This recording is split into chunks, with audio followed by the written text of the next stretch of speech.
On the other side of the world, there is a country called Happy Land, where the trees are 100 feet tall, and where the sun shines hotter than here.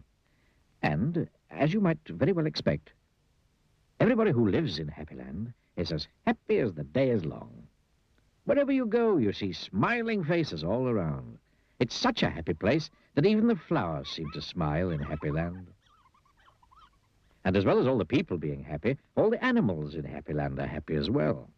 If you've never seen a mouse smile, or a cat, or a dog, or even a worm, you go to Happy Land. Now, this story is about somebody who lives there, and who happens to be called Mr. Happy. Mr. Happy is fat, and round, and happy. He lives in a small cottage beside a lake at the foot of a mountain and close to a wood. One day, while Mr. Happy was out walking through the tall trees in those woods near his home, he came across something which was really rather extraordinary.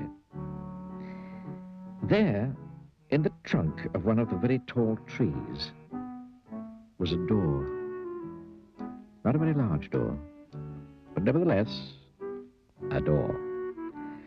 A small, narrow, yellow door. I wonder who lives here, thought Mr. Happy to himself. And he turned the handle of that small, narrow, yellow door. The door wasn't locked, and it swung open quite easily. Mr. Happy squeezed his rather large body through the rather thin doorway. Just inside the small, narrow yellow door was a small, narrow, winding staircase leading downwards. The stairs went round and round and down and down and round and round and down and down. Eventually, after a long time, Mr. Happy reached the bottom of the staircase.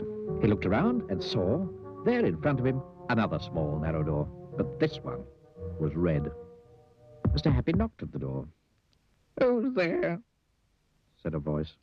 Sad, squeaky sort of voice. "Who's there?" Mr. Happy pushed open the red door slowly, and who do you think he saw?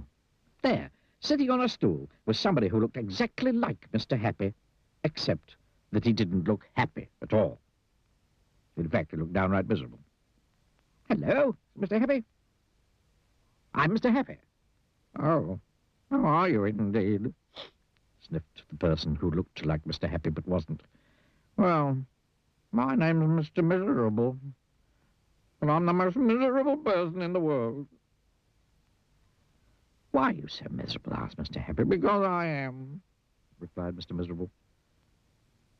"How would you like to be happy, like me?" asked Mr. Happy. "I'd give anything to be happy," said Mr. Miserable. "Well, I'm so miserable I don't think I ever could be happy," he added miserably.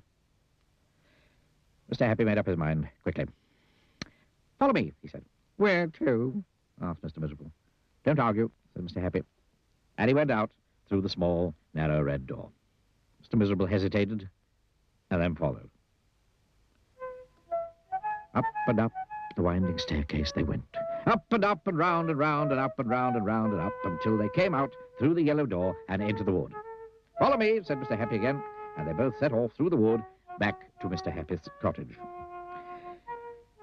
Mr. Miserable stayed in Mr. Happy's cottage for quite some time. And during that time, the most remarkable thing happened. Because he was living in Happy Land, Mr. Miserable, ever so slowly, stopped being miserable. The corners of his mouth stopped turning down, and ever so slowly started turning up. And eventually, Mr. Miserable did something that he'd never done in the whole of his life. He smiled. And then he chuckled, which turned into a giggle, which became a laugh. A big, booming, hearty, huge, giant, large, enormous laugh. And Mr. Happy was so surprised that he started to laugh as well. Both of them laughed and laughed.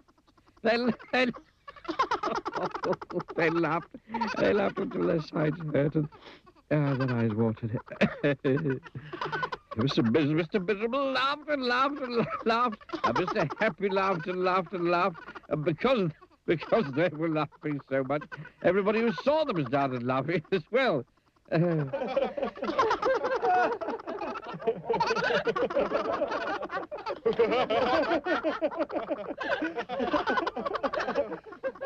Even the birds started, and the trees started to laugh at the thought of somebody called Mr. Miserable who just couldn't stop laughing.